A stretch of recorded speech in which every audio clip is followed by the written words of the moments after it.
Hello, everyone. My name is Benjamin Daniels, and today I'm going to be presenting on a topic that affects us every single day: professionalism in the workplace. Usually, when we prepare for a job interview or try to earn a promotion, we focus heavily on our technical skills. We worry about knowing the right software, getting our math right, or memorizing industry facts. But today I want to pivot and talk about the soft skills. I'm talking about the civility, the etiquette, and the emotional intelligence that actually keep a business running smoothly. These are the traits that make people actually want to work with you day in and day out. Before we dive in, let's go over what we are going to cover in the next few minutes. I have three main objectives for this presentation. First, we'll clearly define what core professional traits look like in action. We'll move beyond the buzzwords to understand what reliability and polish actually mean on a daily basis. Second, we're going to look at the dark side of this topic. What happens to a company's bottom line and its culture when there's a lack of civility and professionalism? Finally, I'll wrap up by explaining the specific design choices I made for these. Let's start by looking at the core pillars of professional behavior. True professionalism is built on three main foundation stones: social intelligence, civility, and polish. Let's break those down for us. Civility is our absolute baseline. It means treating your coworkers, managers, and clients with basic, everyday respect. Even when you disagree with them, polish is about showing your professional image and reliability. It means showing up on time, meeting your deadlines, communicating clearly, and doing exactly what you say you're going to do. It builds a reputation of trust.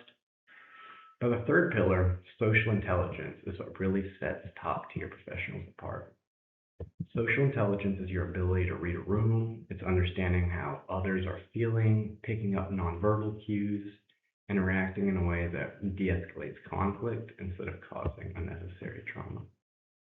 When you combine civility, polish, and social intelligence, you become an indispensable part of any team. Now, let's look at what happens when those vital traits are missing.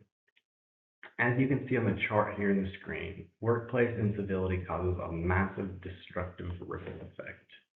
When employees are rude, dismissive, or unprofessional to each other, it doesn't just result in hurt feelings, it causes immeasurable financial damage to the businesses.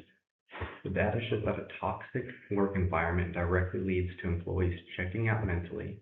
They put less effort into their daily jobs because their morale is destroyed. Even worse, this internal dysfunction inevitably leaks outwards, leading to a loss of customers. Clients and customers can sense when a team is miserable or disorganized, and they will take their business elsewhere. Ultimately, all of this leads to high employee turnover. People quit bad cultures, and replacing them costs the company a massive amount of time and money.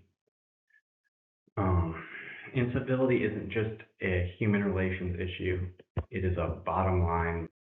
To wrap this up, I want to take a moment to explain how I designed this presentation, because good design is a crucial part of professional communication.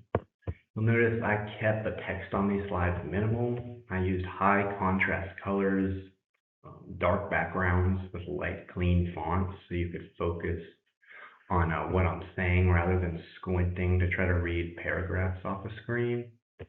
On the previous slide, I used that graphic to illustrate the ripple effect of incivility instead of a bulleted list.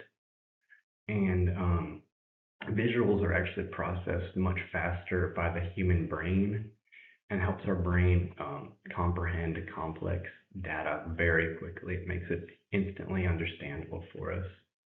And that prevents what they call, if you will, death by PowerPoint. It respects your audience's time and attention, and it's just another form of workplace professionalism. Again, my name is Benjamin Daniels. Thank you so much for listening to me today.